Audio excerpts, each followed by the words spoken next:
Բարև ձեզ հարգելի ժողովուրդ, բարև երկիր, բարև ազգ։ Այս ուղիղ եթերը իմ առաջին անդրադարձն է լինելու առողջության ապահովագրության, պետական ապահովագրության ծրագրին, որը ուղղակի իմ Facebook-յան ընկեր Գեմաֆինը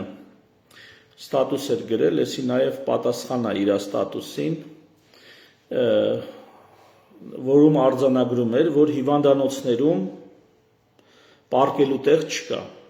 այսինքն հիվանդանոցները լեփ-լեցուն են եւ դա նշան այն բանի, որ վերջապես մարդիկ ունեն ապահովագրություն եւ թոշակառուները, տարեցները, որ երկար ժամանակ զրկված են եղել պատշաճ բուժօգնությունից, ահա վերջապես հիվանդանոց պարկելու բուժում ստանալու հնարավորություն ունեցան։ Գեմաֆինը սա արձանագրում է որպես դրական երևույթ, որպես դրական ուրեմն տեղաշարժ, ինչի հետ փորձեմ չհամաձայնվել եւ բացատրեմ թե ինչու։ Շատ-շատերը այդ կողից կտեսնեք մի բան, որը բժշկական աչքով բոլորովին այլ կերպ է նայվում։ Միանգամից ձեզ հիշեցնեմ COVID-ի ժամանակները, երբ հիվանդանոցներում ճիշտ հակառակն էր, այսինքն կտրուկ նվազեց սովորական դեպքերով պարկելու պարկած հիվանդների քանակը եւ հիմնականում COVID-ով պացիենտների համար, այսպես ասած, մահճակալներ էին ռեզերվանում, պահում էին մահճակալներ COVID-ով պացիենտներին ընդունելու համար եւ խիստ անհրաժեշտ դեպքում էին հիվանդանոց պարկացնում։ Ուշադրություն, խոսքը հիվանդանոց պարկացնելու մասին է։ Սա շատ կարեւոր է։ Հիվանդանոցային բուժումը, ժողովուրդ ջան, դա այնպես բան չի, որ մի օր ուզենաս, մի օր չուզենաս, փող ունես կամ չունես։ Հիվանդանոցային բուժումը դա ստիպված ճարահատ քայլ է։ Այսինքն, եթե մարդը ոտք ու ձեռքով կարողանում է գնա գա բժիշկի, նրան ամբուլատոր են վարում։ Հիվանդանոց չեն պարկացնում։ Ամբուլատոր եղանակով գնում է, իր կատեն անցնում, իր MRT-ն անցնում, իր գաստրոսկոպիան, արյունը հանձնում, դեղերն է վերցնում, գնում իրանց տանը խմում է։ Ամբուլատոր վարման տակ կանգնում պացիենտը։ Երբ որ վիճակը ծանր է, ուզած-չուզած պարկում է հիվանդանոց։ Իսկ եթե վիճակը ծանր է, չեն նայում փող կա թե չկա։ Հիմնականում առաջ ընկնում էր պետպատվերի տակ, եթե հիվանդի վիճակը ծանր էր։ Շատ քիչ հազվադեպ հիվանդներ, որոնք ծանր լինեին ու հիվանդանոց չգնային։ Դա շատ հազվադեպ պատահող բան էր։ Եթե նույնիսկ մարդը չքավոր է, հայկական ընտանիքներում, հայկական գերդաստաններում, եթե իմանում են իրենց մի հարազատը, թեկուզ չքավոր, կամ գյուղացիները, եթե իմանային իրենց հարևանը, թեկուզ չքավոր, ծանր վիճակում է, այնքան ծանր վիճակում է, որ պիտի պարկի հիվանդանոց, փող են հավաքում, հանգանակություն են անում, մեկից պարտքով վերցնում են եւ տանում են հիվանդանոց։ Այսինքն հիվանդանոց պարկած հիվանդների քանակը չի խոսում վճարունակության մասին եւ չի խոսում որակյալ առողջապահության մասին։ Ինչու՞։ Որովհետեւ վերադառնանք պետպատվերի համակարգին։ Բոլոր այն տեղերում, որտեղ պետպատվեր է հասնում, անիմաստ, անթիվ, անհամար ստացիոնար բուժումներ կան։ Օրինակ, շաքարային դիաբետով պացիենտ է, որը կարա այցելի էնդոկրինոլոգին, ամբուլատոր ստուգումներն անցնի, ամբուլատոր բուժումը ստանա, գնա իրանց տուն շարունակի բուժվել։ Բայց շաքարային դիաբետով պացիենտներին, օրինակ, եթե ունեին հաշմանդամության կարգ, ոնց էլ չլինի, տարին մի անգամ ասում են, արի մի հատ պարկացնենք, մի հատ սիստեմաներ անենք, մի հատ բուժենք։ Նույնը խոցային հիվանդություն, գաստրիտ, գաստրոենտերոլոգիկան շատ դեպքեր, յարդի ցիրոզ կոմպենսացված վիճակում, աղիքային խոցային կոլիտի կամ կրոնի հիվանդության սրացում, թեթև կամ միջին ծանրության դեպքերում, այս բոլորին հնարավոր է ամբուլատոր վարել, առանց հիվանդանոց պարկացնելու։ Բայց եթե մարդիկ ունեին հաշմանդամության կարգ, այսինքն ձրի էր, այսպես ասած, իրականում ձրի չէր, Մանասյան Հայկի վճարած հարկերով, Պողոսյան Պողոսի վճարած հարկերով, Արման Նավասարդյանի վճարած հարկերով, այդ հարկերն են դա ձրի չի։ Ահա երբ որ այսպես ճակերտավոր ասած ձրի էր, ինչ էին, ասում են դե անիմատ պարկացնենք, փողը քաշում էին հիվանդանոցից, պետությունից, բյուջեից, փողը հիվանդանոցները քաշում են, իբր թե գործ են անում։ Այսինքն մենք միշտ ունեցել ենք մեծ խնդրեմ, ոչ թե փող չունեցող հիվանդների հիվանդանոց գնալու, դա փող չունեցող հիվանդը կամ փարոսի անդամ է, կամ ինչ որ մի ձև իրան հասնում է որոշակի պետպատվեր։ Փող չունեցող հիվանդը հիվանդանոցի խնդիր հազվադեպ է եղել, որ չի կարացել պարկի։ Ավելին, եթե նույնիսկ փող չի ունեցել, ենթադրենք ստենտավորվի,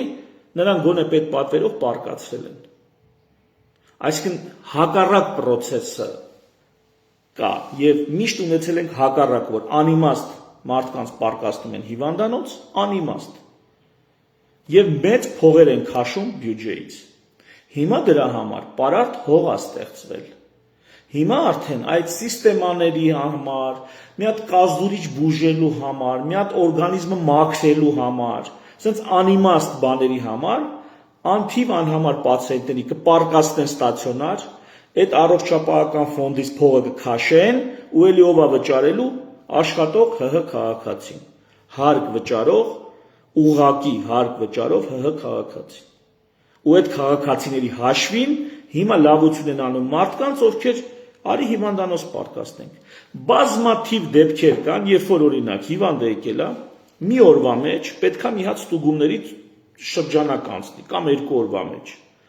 Ասում են արի պարկի մի հատ լավ հետազոտ ենք։ Ինչ են հետազոտում։ Արյան անալիզ են անում, կատեկա MRT են անում, ենթադրենք կոլոնոսկոպիա, գաստրոսկոպիա են անում, որը մարդը կարա իր տանը աղիները պատրաստի, դեղը խմելու, առաջվա պես չի, որ կլիզմաներով աղիք պատրաստեն։ Գնում է, կամ ինչ որ գործիքային հետազոտություն։ Գնում է, սիրուն այդ մարդը ինքը իր համար, իրան ստանը պատրաստում, գալի հիվանդանոցում մի օրում ամբողջ ստուգումներն անում է, կամ նույնիսկ նույն հիվանդանոցում չէ, տարբեր հիվանդանոցներում։ Այդ ամբողջ ստուգումներն անցնում է, գնում է իրանց տուն, բուժումը ստանում, գնում է իրան ամբուլատոր վարում։ Այ նախկինում բազմաթիվ դեպքեր կային, որ ասում են արի մի հատ պարկացնենք, լավ հետազոտենք, որ նայում էր պարկացրել ինչ են հետազոտել, տեսնում էր, որ նույն բաները ինչ որ կարելի էր անել ամբուլատոր։ Պարզապես ամբուլատոր դա մարդու վրա կարար արժենալ ենթադրենք 100,000 դրամ, պարկացնելու դեպքում պետությունից քաշում էին 250,000 դրամ։ Այն 150,000-ի տարբերությունը գնում է մեր գրպանից, հարկատուների գրպանից, աշխատող մարդկանց գրպանից։ Բայց հասկացաք Գեմաֆին ջան, ինչն է ստեղ խնդիրը։ Դա որակի ցուցանիշ չի, դա անորակության ցուցանիշ է։ Հիմա նորից վերադառնամ կոവിഡ്ի դեպքերին։ Կոവിഡ്ի ժամանակ այ կտրուկ պակասեց այդ անիմաստ ստացիոնարների քանակը եւ հանկարծ պարզվեց, որ մեր հիվանդանոցներում բազմաթիվ ռեզերվի համար մահճակալներ կան։ Այսինքն պարզվեց, որ մեր հիվանդանոցներում կոവിഡ്ի տարիներին մեր հիվանդանոցներում շատ-շատերին հենց այնպես պարկացնում են կամ ավել օր են պարկացնում, այսինքն ցուցված է ստացիոնար, բայց 3 օրվա բուժումը հերիք է։ Պարվում պարկացնում են 7 օր։ Կամ ցուցված է ցերեկային ստացիոնար, այսինքն գնա, ենթադրենք ներերակային կաթիլային բուժումը ստանա սիստեմայի ձևով, վեր կենա գնա իրանց տուն, գիշերը իրանց տանը քնի։ Սա բոլորովին ուրիշ ծախս է։ Մի խոսքով հիմա մենք ունենք ձրի այսպես կոչված մի հատ ֆոնդ, որտեղ էս առողջապահական անորակությունը իրեն առանձնակի լավ է զգալու, առանձնակի ծաղկելու է։ Իսկ ինչու է սա սենց, որտեղ դու չունես կարգի բերած նորմալ ամբուլատոր բժշկություն, պոլիկլինիկական այսպես կոչված բժշկություն, ամբուլատոր բժշկություն չունես նորմալ երկրում, եւ եթե դու չունես որակի վերահսկողություն, որակի ապահովում եւ վերահսկողություն, ցանկացած ֆինանսական աջակցություն լինելու է աջակցություն անորակությանը, գերածախսին, վատնումներին։ Եթե մի տակար բոշկա 80 տեղից ծակած է, ըտե որ ջուր ես լցնում, ինչքան շատ ես լցնում, այնքան շատ է այդ անցքերից թափվում դուրս, անիմաստ վատնվում։ Հենց նույն դա առողջապահության մասին է։ Եվ մի շատ կարևոր հարց կա, որ սովորաբար քննարկելուց սրա մասին մոռանում են, դա առողջապահական շուկան է։ Առողջապահական շուկան սովորական շուկա չի, որտեղ առաջարկի եւ պահանջարկի այսպես մակարդակով գներ են որոշվում կամ չգիտեմ վաճառք է իրականացվում եւ այլն։ Առողջապահական շուկայում դասական առաջարկի եւ պահանջարկի սկզբունքը չի գործում։ Երբ որ դուք օրինակ գնում եք, ուզում եք ձեզ համար ժամացույց առնեք, ինչ եք անում։ Ասում եք, ես ուզում եմ այսինչ ֆիրմայի, այսինչ գնանոց, սիրուն լինի, թվային լինի կամ չգիտեմ, սլաքով լինի։ Այն մեկն էլ ասում ընդհանրապես ես ժամացույց չեմ ուզում, իմ հեռախոսի վրա ժամացույց կա, դա ինձ լրիվ բավարարում է։ Այսինքն մարդը շուկայի տրամաբանությամբ իր պահանջների ճաշակի համապատասխան գնում է անում, իր պահանջների համապատասխան, այսպես պահանջարկ է ստեղծում։ Առաջարկ անողներ, տարբեր առաջարկ անողներ իրենց ապրանքը ծախում են։ Բժշկության մեջ, առողջապահության մեջ դուք ձեր ճաշակով չեք ընտրում, արի ես անալիզը տամ, կամ արի ես ստուգումն անցնեմ, կամ արի ես դեղը խմեմ։ Բժշկության մեջ ով որ ձեզ առաջարկում է, վաճառում է այդ ապրանքը, նա էլ ձեր փոխարեն որոշում է, թե դուք ինչ գնեք։ Նա է ձեր փոխարեն որոշում, թե որը լաբորատորիայից, որ անալիզը, որ դեղը, որ գործիքային հետազոտությունը դուք ստանաք։ Արդյունքում, եթե մի փոքր անբարեխիղճ գտնվի այս առաջարկողը, իսկ դեպքերի 50%-ից ավել, եթե ոչ 90%-ից ավել, դեպքերի 50%-ից ավել մարդը իր էությամբ, իր բնույթով հակված է անբարեխիղճ լինելու, ապա ստացվում է ինչ։ Ստացվում է, որ ձեզ համար արհեստական առաջարկ է ստեղծվում։ Դա ձեր բնական առաջարկը չէ, դա ձեր ցանկությունը չէ, դա արհեստական գեներացված առաջարկ է։ Արդյունքում էլի այդ ֆոնդերից այնպես չի, որ քո գրպանից ես ծախսում, որ երկար բարակ այդ առաջարկ անողներ մտածի։ Ասենք մտածում է, այս մարդուն եթե այսքան փող ասեմ, չի, կթողի կգնա, չի օգտվի ծառայությունից, բայց արդեն փողը ընդեղից գալիս է։ Ինչ գին էլ ասի, ինչ էլ ծախի այդ մարդու վրա, մարդը համաձայնվելու է։ Ահա այս առանձնահատկությունը բերում է նրան, որ նման ֆոնդերի անվերահսկելի, իսկ մեր դեպքում անվերահսկելի, առավոչ որակի վերահսկողություն կա, ոչ է ծախսերի վերահսկողություն կա։ Այդ անվերահսկելի ուրեմն վատնումները բերելու են կանգնացնելու են նրան, որ հարկ վճարող մարդիկ աշխատելու են, իրանց աշխատածից ամեն ամիս փող են տալու, որոնց ինչ որ մարդկանց վրա խուրդեն առողջապահական ծառայություններ։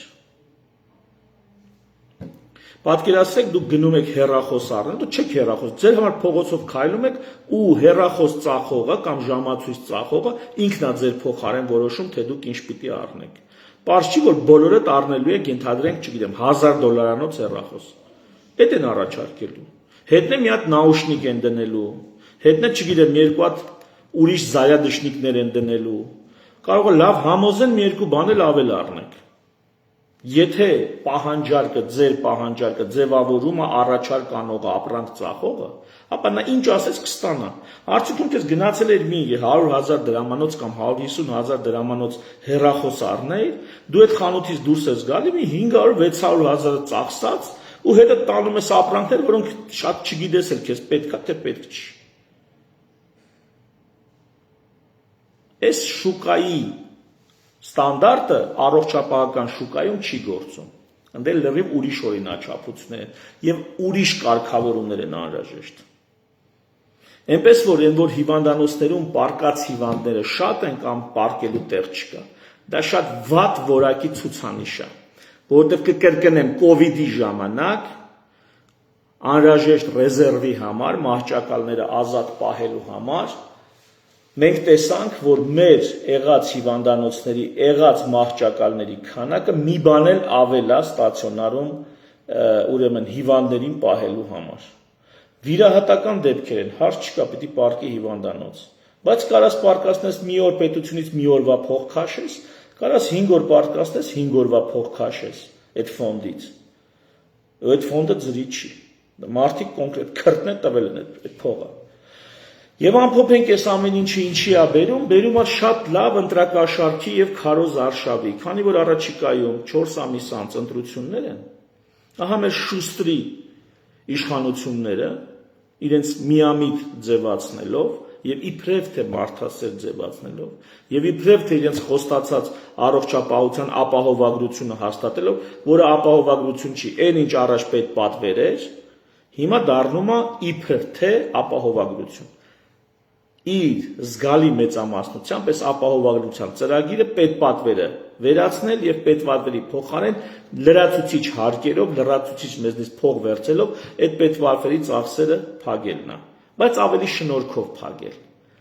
Միևնույն ժամանակ վատնումները մեծացնելով։ Հիմա ինչ են անում։ Այդքան մարդ որ գնում պարկում, այդքան տատիներ եւ պապիներ։ Այ նրանք գիտեք ինչքան են Նիկոլից շնորհակալ։ Նրանք շնորհակալ չեն Մանասյան Հայկից ում աշխատածից փող է գնում այդ ֆոնդին։ Նրանք Անահիտ Ավագյանից, Մարգո Մանասյանից, Նելի Մարգարյանից, Նարեկ Վարդանյանից, նրանցից չեն գող, նրանք Նիկոլից են գող։ Թեև Նարեկ Վարդանյանը, Նելի Մարգարյանը եւ Անահիտ Ավագյանն են իրենց աշխատածից փող տալիս, որ այդ ֆոնդում առողջության ապահովագրություն լինի, այսպես կոչված։ Ահա եւ սա է ձեզ քարոզարշավ եւ ընտրակաշարք անուղակի տատիներին եւ պապիներին։ Նույնը վերաբերում է ասֆալտով հիացող մեր քաղաքացիներին։ Էլի տատիներ ու պապիներ, ովքեր ասում են, ինչ լավ ասֆալտ է, ում հաշվին անգեր այդ ասֆալտը։ Ում հաշվին է դա։ Դու հասկանում ես, որ դու շնորհակալ պետք է լինես այն աշխատող բժշկին, ոչ թե կոմենտներում ավել պակաս գրեք գրփում, չրփում, թալանում եք։ Դու պետք է բժշկին շնորհակալ լինես, որ աշխատում հարկ է մուծում ու դու գնում ես այդ ասֆալտի վրայով քայլում ես, որ իմ վճարած հարկերի շնորհիվ է։ Այդ ամբողջ ծախսերը, որ արվում է, դրանք վատնումներին զուգահեռ մեր աշխատածի վատնումն են, որոնց մի մասը դառնում է ասֆալտ կամ ռեմոնտ արած դպրոց, բայց դա չի դառնում կրթություն, իհարկե։ Դա դառնում է ռեմոնտ արած գունավոր պատերով դպրոց։ Դա էլ մի հատ ուրիշ խոսակցություն է։ Երկրում զգալի մեծամասնությունը, այսինքն բացարձակ մեծամասնությունը չեն աշխատում։ Եվ 3 միլիոն ապրողներից բացարձակ փոքրամասնությունն է, որ աշխատում է եւ հարկեր է վճարում։ Արդյունքում այն չաշխատողները կամ գիտեք ոնց աշխատում են, օրինակ գյուղատնտեսության մեջ մարդիկ աշխատում են, բայց հարկեր չկան, չէ՞, մարդիկ որ հողամշակում են, հարկեր չկան։ Այսինքն մարզային մի զգալի ժողովուրդ մարզերում ապրող ուղղակի հարկ չի վճարում, բայց ինքը այդ ասֆալտը տենում է։ Տեսեք, այստեղ ավելացված արժեքի հարկի մասին չեմ ասում, երբ որ մարդը գնում է ապրանքը առնում եւ դրանով ավելացված արժեքի հարկով ինքը այո հարկ է վճարում։ Ինքն էլ չպատկերացնելով, չգիտակցելով դա։ Այլ միգուցե գիտակցի նոր գնահատի, որ այդ ասֆալտը իր վճարած փողերն են։ Խոսք է գնում ուղիղ աշխատավարձից վճարված հարկերի մասին, որ աշխատող մարդիկ բացարձակ փոքրամասնությունը երկրում վճարում են։ Եվ բացարձակ մեծամասնությունը ուղիղ աշխատավարձից հարկեր չվճարելով, ուղղակի ասում են, ինչ լավ են անում։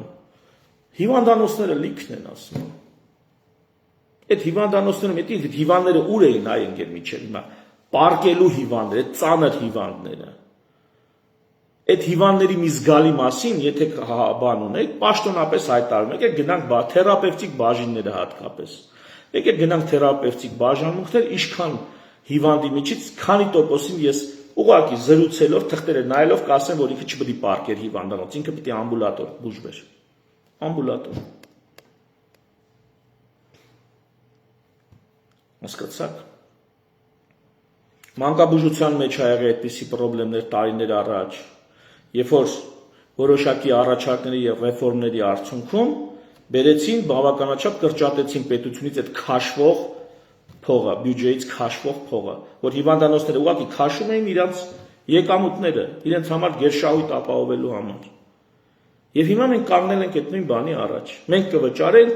կաթիլ, կոպեկի կտանք կգնա, այդ խոշոր կենտրոնները ինչ ա եղել իրանց։ Կվերցեն 1 օրվա փոխարեն 5 օր կպարկասնեն, ամբուլատոր բուժելու փոխարեն կպարկասնեն։ Ինչ պետքա կանեն։ Մի անալիզի փոխարեն 5 անալիզ կանեն։ Ո՞վ է կոնտրոլ անում, ո՞վ է տերը, ո՞վ է վերահսկում։ Ոչ ոք։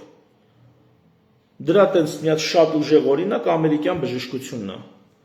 Բարև են տալի, այնքան անալիզ են տալի, Ամերիկայից բավականաչափ տվյալներ գալիս է, էլի։ Նայում ես այնքան անալիզ արած, այնքան մարաստ, այսքան ինչի մարաստուգի այ մարդ։ Ստուգում են։ Մեջը փող կա, ստուգում են։ Ովքեր առաջարկ են անում, իրանք էլ ձևավորում են պահանջարկ։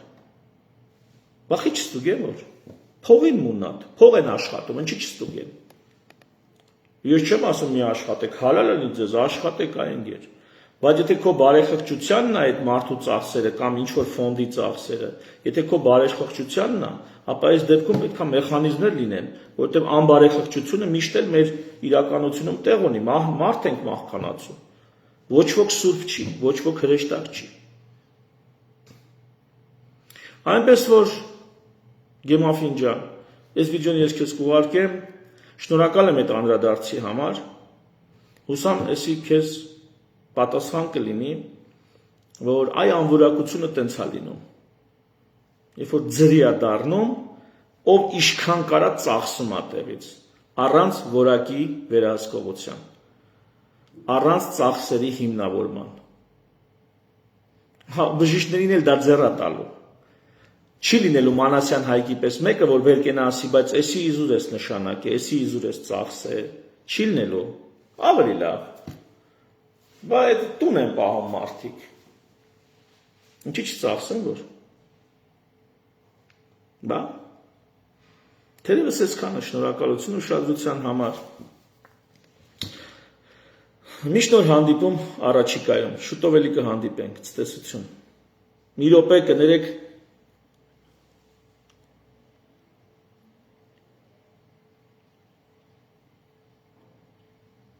հա, կոլեգաս ըստ էության դեմ չի, շնորհակալություն, ցտեսություն։